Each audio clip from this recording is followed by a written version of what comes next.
So last time I had you on the show, I think I may have asked you about nasal breathing, or it may have been like just conversation that we had back and forth. Let's go. Have your thoughts changed at all about like the practice of nasal breathing? Do you think it's like can equal a net positive for people? Yeah, I think the biggest thing is people need to learn how to control their energy, right? And a lot of that happens through breathing. As we need to produce more energy, we breathe faster and our respiration goes up and we become more and more anaerobic as we go higher up.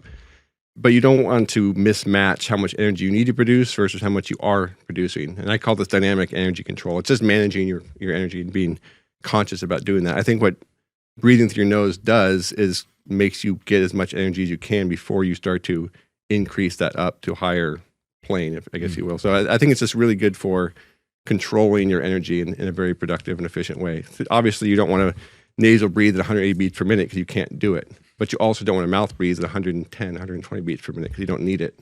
So I think it's a really good tool for just managing that control aspect and teaching yourself that you don't necessarily have to ramp up your energy production until you actually need that. So efficiency. Efficiency, exactly. So it's one thing in combat sports a lot, right? One of the things you find out is conditioning isn't always the guy who's the best shape. What I mean by that is I could test VO2 max, I could test lactate threshold, I could test all these things, and some guy might look really amazing in the gym, and then he goes out in the fight and he gasses out. Well, why did he gas out? Because he burned out his energy in an inefficient way.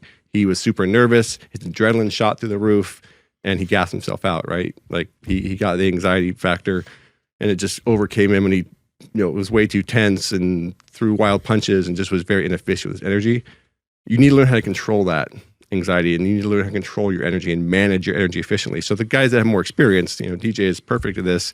He goes out there, he looks calm. Now he's not calm. He's in the middle of a fight in front of a lot of people, so he's clearly not just calm, but he's very aware of what he can and can't do in terms of he can't throw punches for 5 minutes straight. He's going to gas himself out. He doesn't do that. So I think a lot of it is just learning how to control your responses, and I think when you're forced to breathe through the nose, you're learning how to do that. You're learning how to control your energy, and you're controlling that sympathetic nervous system and trying to get it where it needs to be rather than drive it through the roof, which is going to produce more energy, but come at the expense of fatigue. Pet Project family, we talk about meat all the time on the podcast because protein is essential for your health. That's why I partner with Piedmontese. And if you head to their website, they have so much different types of beef. They have beef sticks, beef jerky, tons of different cuts of meat.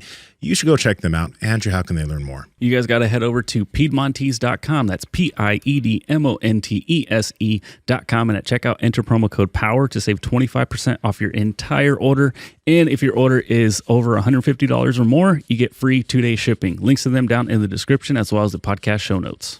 This makes me kind of curious about the difference between bigger athletes and smaller athletes when it comes to general martial arts, because I know specifically within jiu-jitsu, big guys usually have the stigma of having bad technique because when they're in their lower belts, they're able to barrel through things because they're so strong. Right? And they use strength.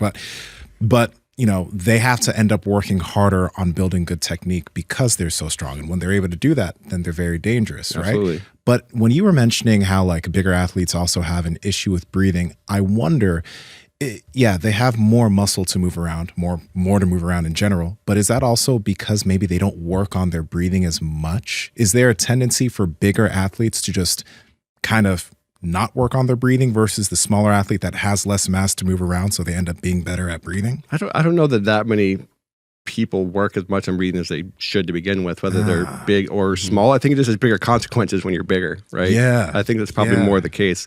I think breathing is still an area that people need to be more aware of, and they can train a lot more. But again, if I'm huge and I'm having poor breathing and poor respiration, it's going to have a huge consequence for me because I've got so much more mass versus a smaller guy who can probably get away with it a little bit easier just because they don't have so much mass to move around. Yeah, the reason why I asked is because I've noticed such a big difference that I just can't shut up about nasal breathing, because when I played soccer when I was younger, I was the guy who's I could sprint really fast, but I would tire out really fast because I didn't have a handle on breathing, right? So I had good intensity but low gas tank, and I always thought, that's just because I'm big.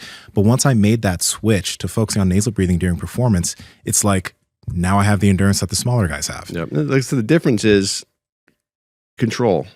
Right? Nasal breathing is a tool for you to learn better control. And so I don't know how much of it is nasal breathing itself. I'm sure it plays a role, but a lot of it is just much better self-awareness and much better control of your energy. Right? Okay. That's really what it is. So you've learned how to control your energy more effectively and only go as hard as you need to, because putting out more energy than you need to is not necessarily more productive.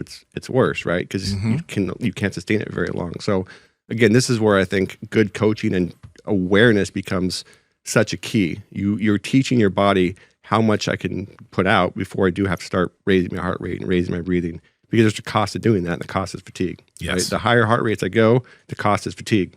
So I have to be aware, do I actually need that? And if you don't need it, then doing it is detrimental. Hey guys, if you like this clip, go ahead and comment down below and let us know what you liked about it. All right. Share this with a friend. Make sure to subscribe to the channel.